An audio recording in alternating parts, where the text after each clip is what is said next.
go to Kyle in FEMA Region 4. Kyle, you're on the air. Go ahead. Paul, it's an honor, sir. How are you doing? Good. What's your question today or comment? Well, I've got kind of an urgent issue here that I wanted to bring to the attention of all you at the InfoWars team. I know you guys are on the forefront and you cover a lot of important things, so I'm not trying to hold your feet to the fire in any way, but I just wanted to bring this up, and it's about the drought in California and the HAARP connection. And I think this is really this has turned into a big sneak attack by the globalists that no one's really kind of putting together. There's a channel on YouTube. It's called the HAARP Report.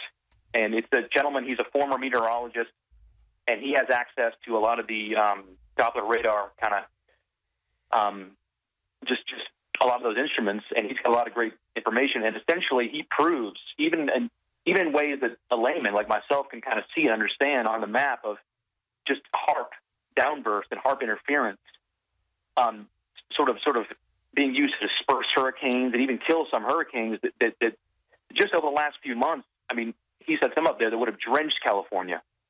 And so I think it might be time maybe to get Dr. Nick Begich on just to kind of get his take on it. I haven't heard from him in a while. And it's really just insane just when you think about it, because most of California right now is in a state of exponential drought, which is the highest possible drought on the scale. And it's just happened in a span of 3 years. And I live down here in the South, and I mean, parts of Georgia have been in a drought, but I mean, it's kind of taken like 10 years. And I mean, usually for these severe droughts to happen, I mean, it takes a long time. And I mean, this has just been in like the last 3 years that this drought in California has really popped up.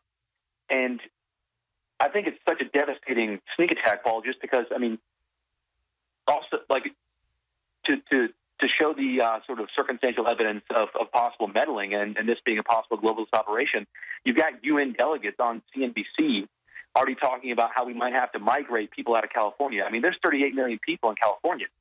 I mean, for all these, like all the mayhem that could come out of this Ebola outcry and all the immigration stuff. I mean, if we've got things collapsing in California and people having to move, I mean, we're talking about forced relocation and possibly putting people in camps, and not to mention all the pressure that would put on food prices, because so much of our food comes from California. So this has a lot of implications. And here, one thing to Google, CNBC, July 31st, California drought, may have to migrate people. And they've got Lynn Wilson, who is on the UN climate change delegation, talking about how, they've had to move, people have moved out of areas in the past for drought, so they might have to move again. And so, I mean, I don't know. It just smells really bad. And again, I mean, I would recommend everyone go to the HAARP Report channel on YouTube and just watch this guy. And he breaks it down clear as day. So even people that don't have meteorology degrees can understand that there's a lot going on. So have you guys heard anything about this?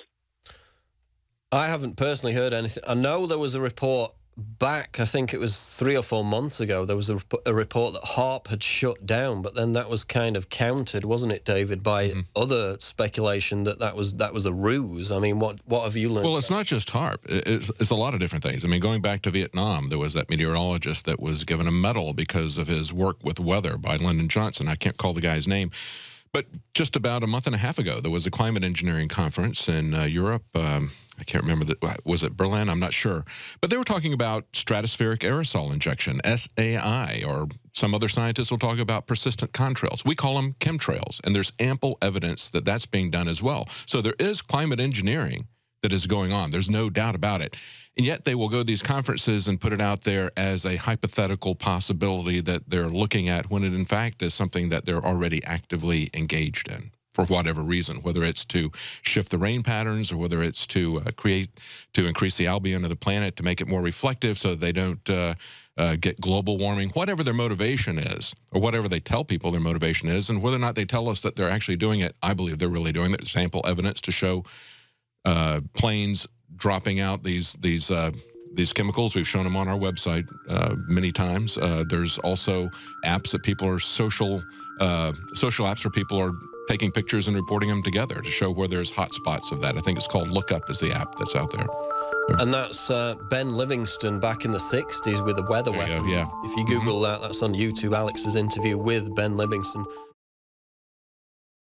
You are watching the best of the Alex Jones Show, weekdays from 11 a.m. to 2 p.m. Central. Watch live at Infowars.com/show or become a member of InfoWarsNews.com and help us take resistance to the next level.